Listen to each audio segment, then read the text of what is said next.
Hello, everyone. My name is Mohammed Qasim Ali, and I'm an honor student here at Lone Star College-Kingwood. And the project I'll be presenting today is Haunted Borders, Gothic Trauma and Cultural Memory in the Art and Music from the Partition of British India. So, to fully appreciate Partition Gothic, we first need to establish some context. So, the British first came to India back in 1608 with the East India Trading Company. And by 1858, they had officially taken over the subcontinent and made it one of its colonies. Now, the period between 1858 and 1947 is extremely crucial because it is a time during which the British employed policies that systematically exacerbated communal hostility between Hindus, Muslims, and Sikhs in order to maintain control. The divide and rule strategy, alongside with policies such as separate electorates, purposefully strained relations and made the division far more volatile than it needed to be. Tensions came to a head in 1947 with the establishment of the Radcliffe Line. This arbitrary border, made seemingly overnight and in absolute secrecy by a person who had no prior knowledge of India, Cyril Radcliffe, a British lawyer, divided the subcontinent into two unprepared nations. It was the line that started everything. It was a total collapse of morality. There was a systemic blanket of silence that was drawn over the situation by nationalist histories on both sides of the border. It was this trauma that was waiting to return, and it did through art. So, the division between Muslim-majority Pakistan and Hindu and Sikh-majority India triggered the largest mass migration in human history. Over 14 million people were displaced, 1 million killed, and upwards of 100,000 women were either raped, abducted, or assaulted on both sides of the border. Now, this wasn't a war between two countries or two armies. It was the total moral collapse of the society, where neighbor turned on neighbor, and the domestic space became a site of unimaginable horror. This brings me to my research question. How does the art and music from the partition of Pakistan and India in 1947 use Gothic tropes to express collective trauma and memory? So if history failed to report, where did the truth go? It became, in Kathy Carrott's terms, an unclaimed experience, a trauma that is stored and later returns as a haunting.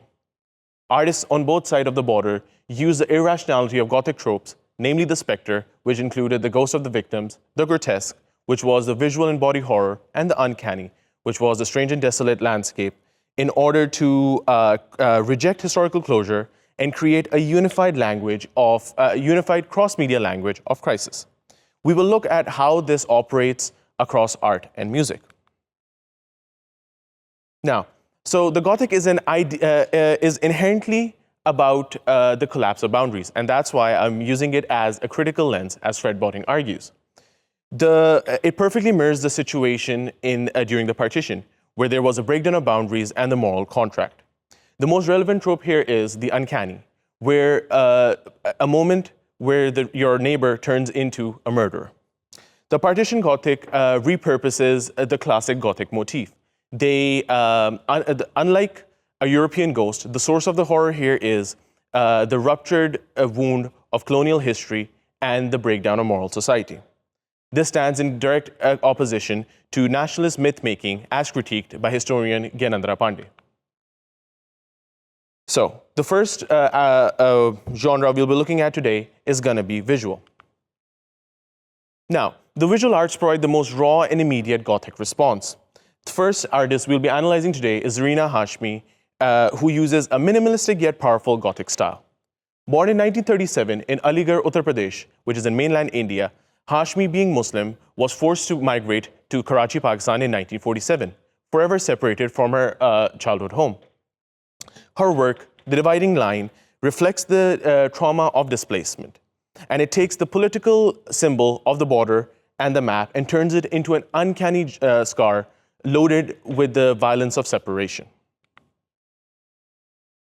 The woodcut painting basically abstracts the immense historical trauma into a single aggressive line. And Saloni Mathur, the head of a department of art history at UCLA, in her literature states that the line is not a boundary, but a permanent visible scar etched into the symbolic body of the earth, defining exile, and displacement. So this brings us to Satish Gujral, who is in stark contrast to Hashmi, uses his rich expressionist style. Born in Jhelum, Punjab in 1925, he was eyewitness to all of the brutality, having been in Lahore and Delhi during the height of the massacres. His psychological shock was immediate, and he uses his art to channel this raw, visceral experience. In works such as Morning or Mass, his figures are not realistically rendered. They are physically broken and contorted into a grotesque collective figure. This is the body horror of the partition, and it embodies the physical and psychological dismemberment of society. His overwhelming style reflects the scale of the horror which was inflicted during the partition. And Tandrima Das, in her research, The Crisis, Memory, and Trauma in Partition Narratives, it describes it as having dystopian instances of exodus, genocide, ethnic cleansing, and communal violence. Gujral's work ensures that this overwhelming, sublime terror is preserved on the canvas for other people to see. This brings us to our second genre, which is music, and particularly Punjabi folk music, as it functions as sonic gothic. Indian writer and activist Urvashi Butalia argued that music provided a voice for the other side of silence, the trauma of women and marginalized communities. Sairai Gurdaspuri's lament, Akhiyan no rehne de, or Let the Eyes Remain, is a desperate spectral plea that insists on the past not being a completed event. The singing is an attempt to physically hold on to the memory of the lost Punjab. It's a defiant act against the border, ensuring that the lost homeland is preserved as an active, haunting presence in the current moment. The line, Let the Eyes Remain Near the Eyes, captures the agony of the exiled whose body has moved, but their emotional self is fixed in the past. In the article, Memory, History, and Fictional Representations of the Partition, Alok Bhalla best expresses trauma as a continual haunting that refuses the comfort from historical resolution. Now, unlike spectral longing, we have Surinder Kaur and her song Kitte Veto Ayona, which talks about existential paralysis. The lyric, I have no fixed place, perfectly encapsulates the rhetorical wound of the uprooting. The song directly taps into the uncanny because the source of the horror here is the destruction of the known world and the terrifying inability to locate oneself in the new arbitrary landscape. Das summarizes the experience of the expelled as having deeply scarred by their uprooting and finding no solace. These songs ensure that this feeling of existential haunting remains an integral part of the subcontinent's cultural memory. To conclude, I would like, the 1947 partition may be a closed chapter in political history, but my research demonstrates that it remains an open wound in cultural recollection. Using the Gothic language wasn't an arbitrary choice. It was a psychological necessity, as it was the only language capable of actually expressing the trauma that the grotesque, the spectral, and the irrational inflicted. As Kareth argues, the truth of the violence just stayed stored there in your eyes, waiting for the right moment and the right medium to return.